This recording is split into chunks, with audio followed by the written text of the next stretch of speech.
My first summer in that small town, I noticed Mr. Hudson next door had a peculiar habit. Every Wednesday at exactly 6 p.m., he'd wheel out that ancient red lawnmower to trim his grass. The machine looked at least 20 years old, coughing blue smoke and wheezing like an emphysema patient. The strange part, his lawn never grew, always perfectly maintained at 2 inches. "How long has he done this?" I asked the paper boy. The kid's bicycle wobbled dangerously. "Ever since his wife disappeared," he whispered. 3 Junes back, police dug up his backyard. That night, the mower's racket woke me. Moonlight showed Mr. Hudson pushing the silent machine across his lawn in pajamas, mud-caked slippers shuffling as he stared at the ground. I called from my window, but he didn't react. Suddenly, metal shrieked against metal. He dropped to his knees, clawing at the grass like a madman. By the time I grabbed my flashlight and ran outside, only a black hole remained, exhaling the scent of jasmine perfume. The paper boy had mentioned it was Mrs. Hudson's favorite. My beam caught something tangled in the mower blades, long strands of hair swaying in the breeze. Next morning, Mr. Hudson watered his lawn like nothing happened. The hole had been replaced with fresh sod bearing shovel marks. "Lemonade," he offered with a smile. My wife's recipe, inside, 2 glasses sat on the counter, one with lipstick smudges. Outside, the mower roared to life on its own, blades spinning fast enough to mince the robin that had landed on that perfect green carpet. When I became the new school bus driver for that small town, nobody warned me about the 4:15 special route circled in red on the schedule.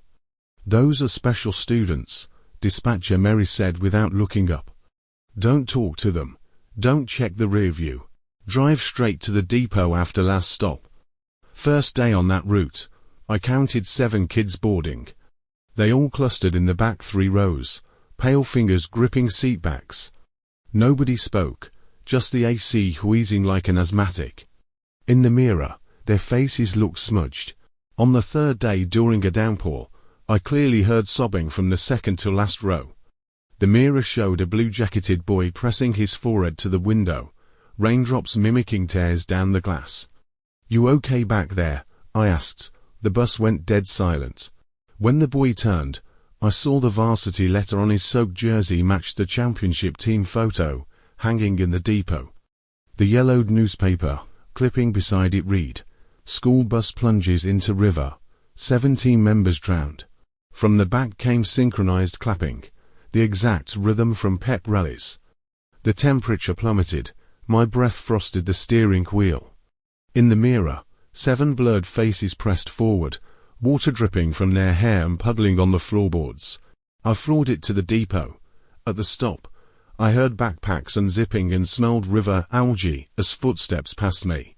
But when I turned around, only wet footprints remained, leading to the locked equipment room, where they'd found the blue-jacketed boy's body, wedged in a crumpled locker after the crash. Next morning, Mary eyed my dark circles.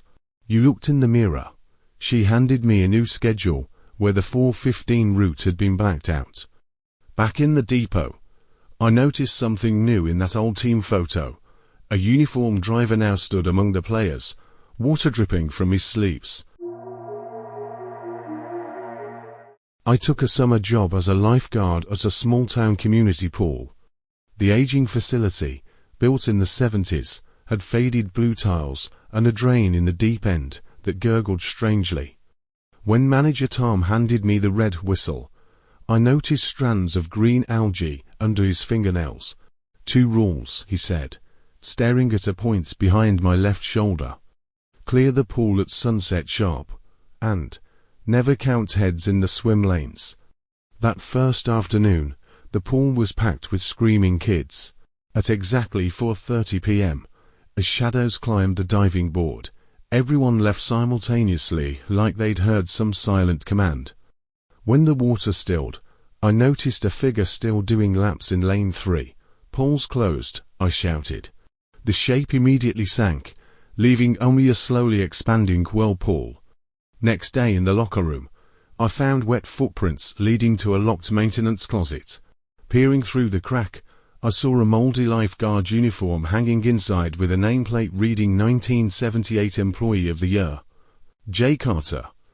That evening, the community board displayed a yellowed news clipping.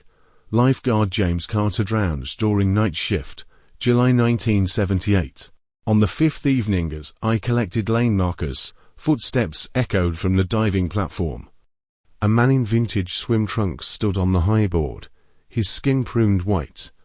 "Count for me," he pointed at the water. "How many are swimming now?" I looked down to see the pool's surface, reflecting at least 20 upturned faces, their hair swaying like seaweed.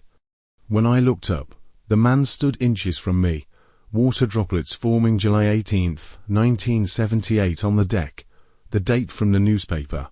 Now I clear the pool 10 minutes early every night. Sometimes at closing, I hear a whistle blowing the exact distress pattern Tom taught me.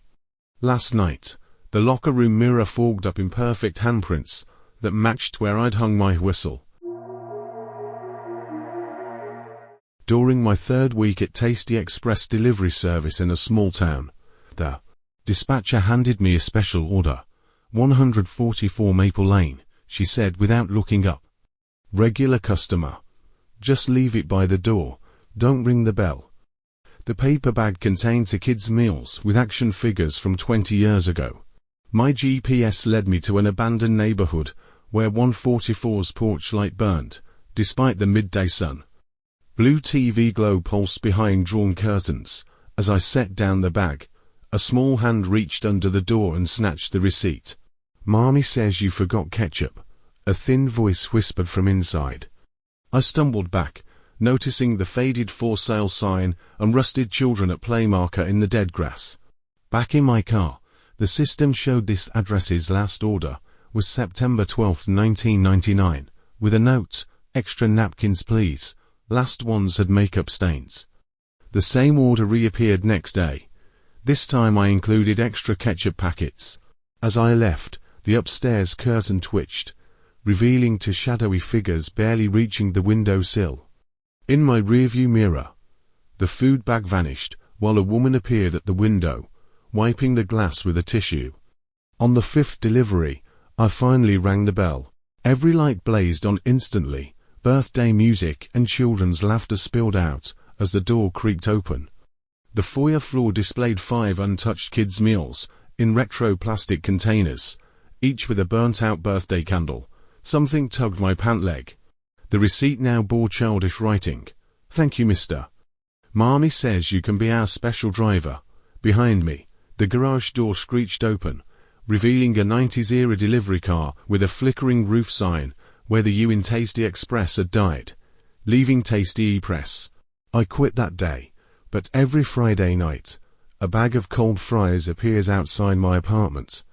Security cameras only show the fries materializing in vintage Tasty Express packaging, discontinued 2 decades ago.